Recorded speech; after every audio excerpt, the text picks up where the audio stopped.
Hello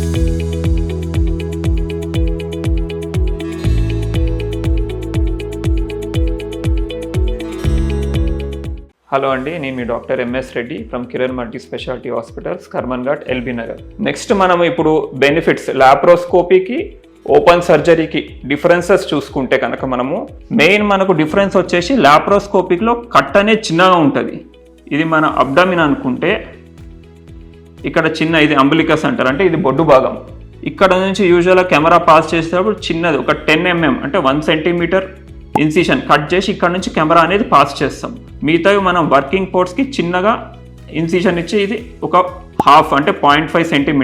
so మనకు యూజువల్గా ఈ పొట్టకు సంబంధం ఉన్న ఆపరేషన్స్ అన్నీ ఇంత చిన్న ఇన్సిషన్తో చేయడం ద్వారా మనకు కట్ అనేది తక్కువ ఉంటుంది, అంటే కోత అనేది చిన్నగా ఉంటుంది. కోత చిన్నగా ఉండడం ద్వారా మనకు ఇన్ఫెక్షన్ వచ్చే అవకాశం తక్కువ ఉంటుంది, నొప్పి తక్కువ ఉంటుంది. దాని తర్వాత ఈ నొప్పి కోసం వాడే మెడిసిన్స్ కూడా ఇప్పుడు మనకు తెలిసినట్టే పెయిన్ కిల్లర్స్ కనుక ఎక్కువ తీసుకుంటే దాని వల్ల ప్రభావం మనకు లివర్ మీద, కిడ్నీస్ మీద ప్రభావం ఉంటుంది. సో లాప్రోస్కోపిక్లో చిన్న కట్ ఉంటుంది కాబట్టి నొప్పి కూడా తక్కువ ఉండడం వల్ల ఎక్కువ పెయిన్ కిల్లర్స్ యూజువల్గా అవసరం ఉండదు. నెక్స్ట్ ఏంటంటే లాప్రోస్కోపీలో యూజువల్గా రికవరీ అనేది మనం చేసే మోస్ట్ ఆఫ్ ద ప్రొసీజర్స్కి 1 to 2 days హాస్పిటల్లో ఉండేది. కొన్ని డే కేర్ ప్రొసీజర్స్ ఉంటాయి. డే కేర్ ప్రొసీజర్స్ అంటే యూజువల్గా మార్నింగ్ సర్జరీ చేస్తే by the end of day అంటే ఈవినింగ్ అట్లా డిశ్చార్జ్ ప్లాన్ చేసుకోవచ్చు.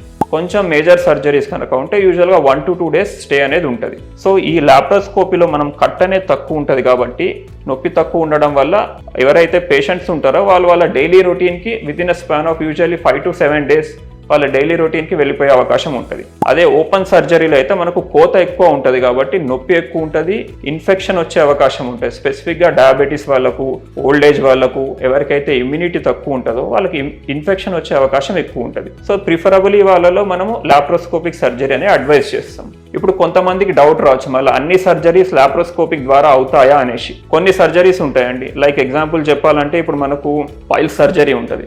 సో పైల్ సర్జరీకి మనం చేసేది లేజర్ ద్వారా చేయొచ్చు, అక్కడ లాప్రోస్కోపీ అనేది వాడం.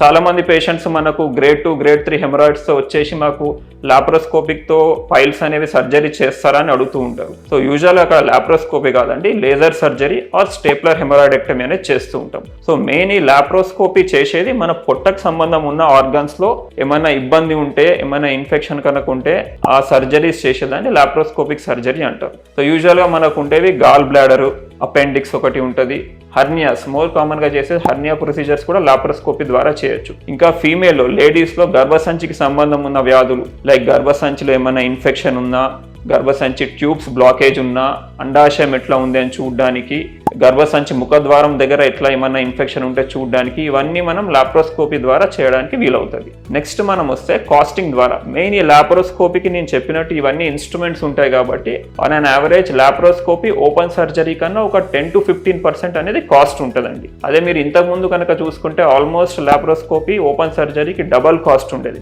కానీ ఇప్పుడు మనకు వచ్చిన లేటెస్ట్ టెక్నాలజీ వల్ల, కాస్ట్ రిడక్షన్ వల్ల లాప్రోస్కోపిక్ కాస్ట్ కూడా చాలా వరకు almost same in cost open surgery.